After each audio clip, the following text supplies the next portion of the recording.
আসসালামু আলাইকুম বন্ধুরা, আপনাদের সামনে আজকে নিয়ে এসেছি একটি টপিকস। সেটা একটা মজার টপিকস। সেটা হচ্ছে স্বামী। স্বামী মানুষের জীবনে থাকা ভালো কিনা মন্দ সেটা নিয়ে আপনাদের সাথে আজকে গল্প করব।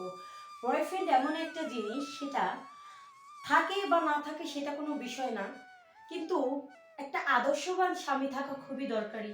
কারণ জীবনে এমন একটা সময় আসে, সেই সময়টাকে স্বামী পাশে থাকে।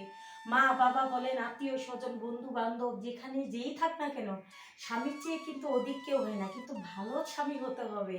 তো এখনকার যুগে স্বামীর মতো না, কিন্তু যে স্বামী বউয়ের কেয়ার করে, বউকে ভালোবাসে, বউয়ের সম্মান করে, বউ মানে কি বলবো আর কি, বইয়ের যত ধরনের ভালোবাসা বা ভালো মন্দ সব কিছু দেখে তার স্বামী। স্বামী এমন একটা জিনিস, সে তার খাবার, চলাফেরা এবং তার বন্ধু হিসেবে তার পাশে থাকে যদি ভালো স্বামী হয়। স্বামী এমন একটা জিনিস যেটা, মনে করেন আপনি সুখ দুঃখের কথা তার কাছে শেয়ার করেন, কেন করবেন না? বন্ধুর কাছে যদি শেয়ার করতে পারেন, তার কাছে শেয়ার করতে পারবেন না? কোনো কিছু লুকাবেন না বন্ধুরা। কারণ স্বামী একবার যদি বিশ্বাস নষ্ট হয়ে যায়, সে স্বামী কখনো রাস্তায় ফিরে আসে না, সে কখনো বিশ্বাসযোগ্য হয় না। সেক্ষেত্রে আপনাদের কি করা উচিত? স্বামীর কাছে বিশ্বাস অর্জন করা উচিত এবং তার ভালোবাসার জন্য সে যা বলে তার কথা মেনে চলুন না, দেখুন না কি হয়। সংসার জীবনে তো সহজ নয়। কারণ আপনি কি জানেন, সংসার জীবন অনেক কঠিন।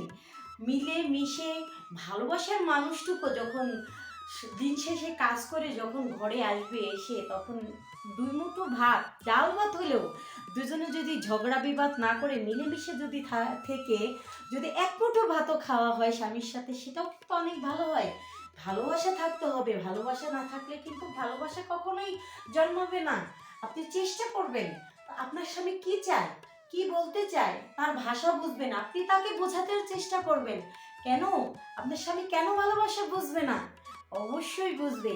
যদি আমার ভিডিওটি অবশ্যই আপনাদের বন্ধু ভালো লেগে থাকে, আর আপনারা যদি এই ভিডিওটি ভালো লাগার ফলে যদি আরও ভিডিও চান, অবশ্যই আপনাদেরকে আমি দিব। তবে আমার ভিডিওতে একটা ফলো, সাবস্ক্রাইব করে আমার পাশে থাকবেন।